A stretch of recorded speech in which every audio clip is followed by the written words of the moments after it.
What's up guys, tayo ngayon ay maglalaro naman ng Vice Online. Itong Vice Online similar siya sa GTA, pero international siya, tsaka online game syempre, halata naman sa pangalan eh. So kung di pa kayo nakasubscribe, mag-subscribe na kayo and click the notification bell para updated kayo sa mga ipapalabas ko pang video. So ano pang hinihintay natin? So tara. Okay. Tsaka pala guys, voice over lang ako ngayon kasi ayaw gumana ng audio tsaka sound dito sa game pag nagre-record ako. So syempre tayo na mag-a-adjust, kaya mag-voice over na lang tayo, no. Dito pala tatapusin muna natin tong daily task natin, hinuhuli nating daily task, at ang ating voice ay pumatay ng mga mahihinang player. Pasensya na pala guys kung lag, ganyan talaga pag di maingat sa gamit. Dahil pro tayo, mambubuli tayo ng mga mahihinang nilalang dito sa game. May mga Pilipino rin pala naglalaro dito, no. Tsaka pwede kayong gumawa dito ng gang kung gusto nyo. One down, siyam na lang guys. So wala naman akong ginawa dito, pinatay ko lang yung mga player. Kaya next clip na tayo, let's go.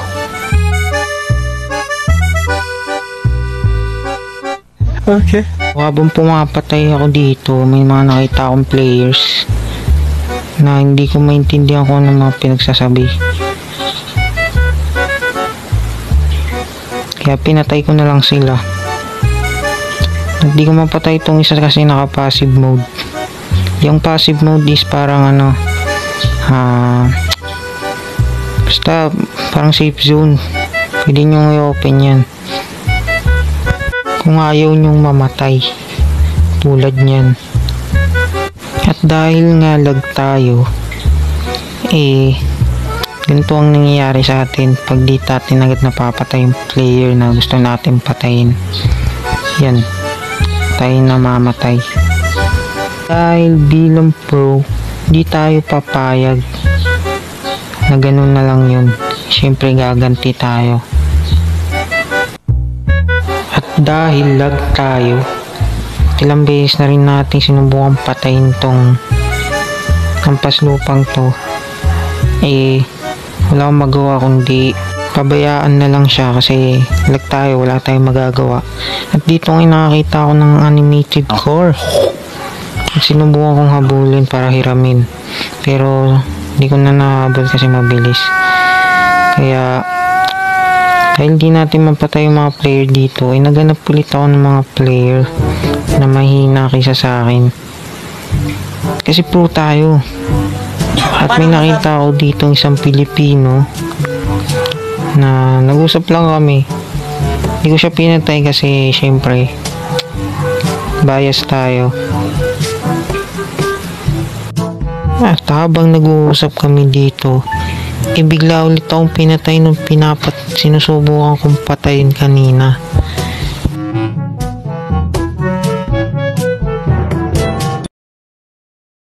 At bilang isang tao na hindi tatanggap ng pagkatalo, gagantihan natin. At syempre nakahanap tayo dito ng kakampi, kaya tinulungan tayo syempre. Dahil meron kami nakausap dito na hindi namin maintindihan kung anong pinagsasabi, binaril namin. Ganyan kami dito. Yan ang mga Pilipino dito, pag di nila maintindihan, papatay nila.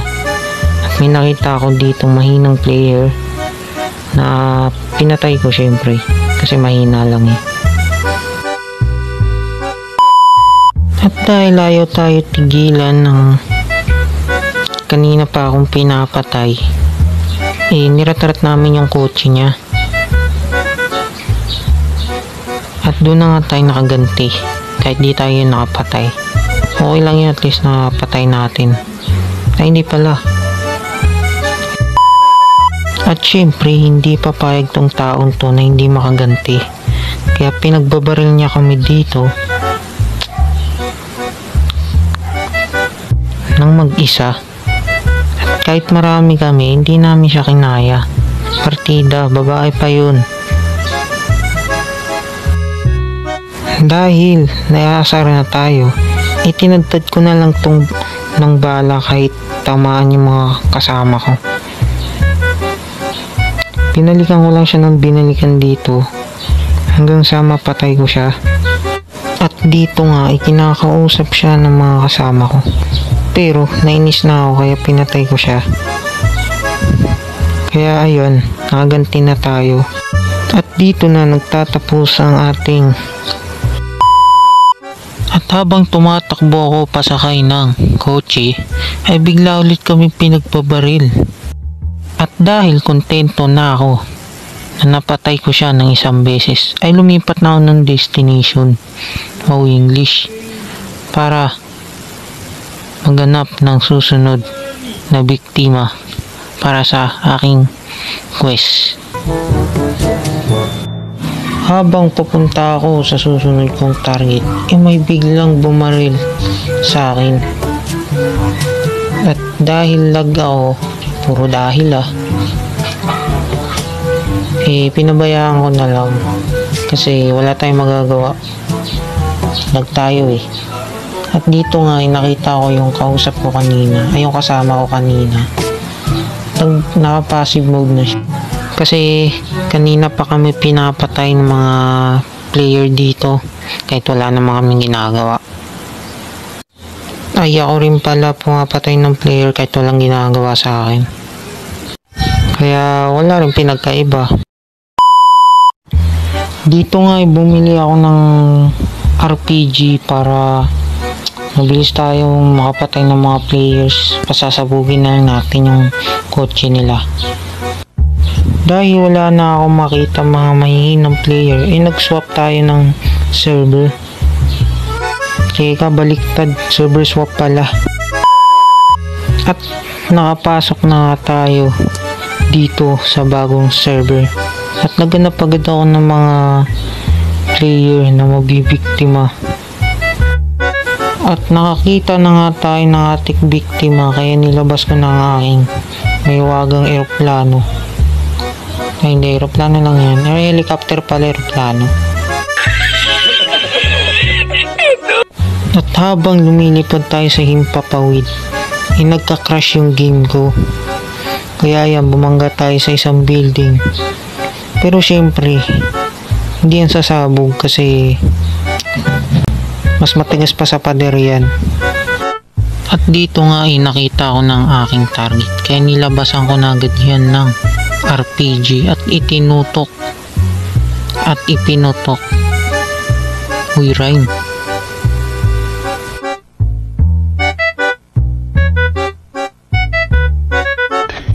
Yeah, boy. At dito nga nakita ko ang aking kaibigan na natrap sa poste. Ganyan po katigas ang poste dito. At nung nakawala na nga siya dun sa poste, sumakay na ako sa kanya at nakita ko hindi pa siya kasali sa gang namin, kaya nag-usap-usap lang kami dito kung gusto niya sumali. At pagkatapos namin mag-usap, bigla na lang siya dito nabangga. At dahil di ko alam kung saan papunta itong taong to, pinabayaan ko na lang siyang mag-drive hanggang sa may nakita kaming player, kaya nag-stop over muna kami. At habang nihintay na rin yung iba nating mga gang member, at dumating na nga ang iba pa naming mga kasama na nagto-Tokyo Drift. Nagulit ako kaya pinuntahan ko sila. At dito nga nakita ko hindi pa kasali tong si Dapio, kaya sinali rin natin siya syempre. So wala naman masyadong dito, nag-usap-usap lang kami tungkol sa pagsali nila sa gang. Kaya next clip na tayo.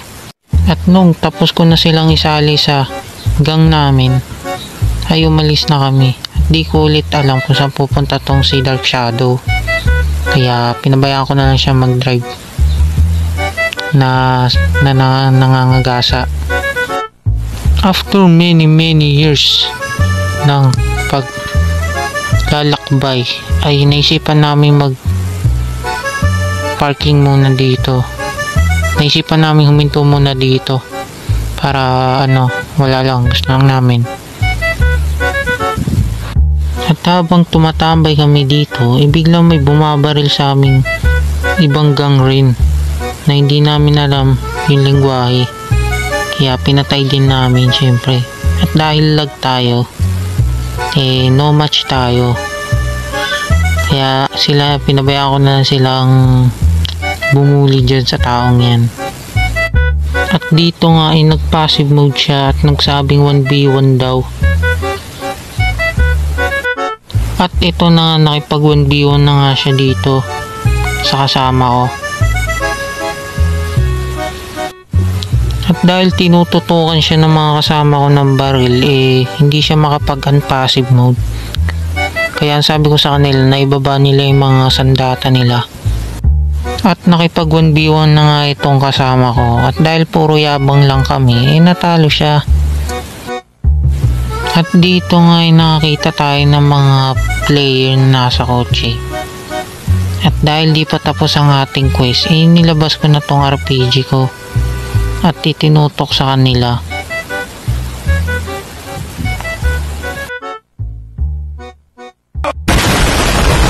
At dahil nakaligtas si Cardo sa nangyaring pagsabog, binaril ako.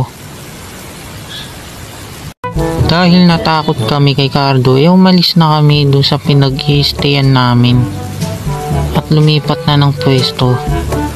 At dito nga huminto muna kami. At sabi ng kasama ko ay maglilib na raw siya.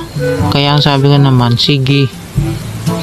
At umalis na ako dito para ituloy na tapusin ang natitira nating quest.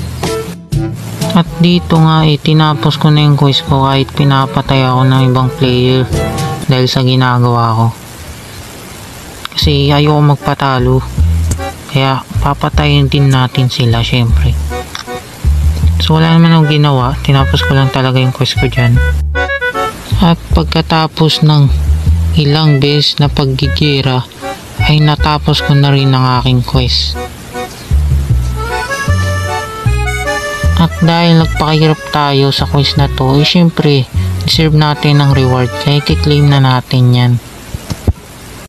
So dito ko natatapusin itong video kasi masyado na mahaba dahil lang sa isang quest na kaya namang tapusin ng ilang minuto. So like and subscribe. See you sa next video. Bye bye.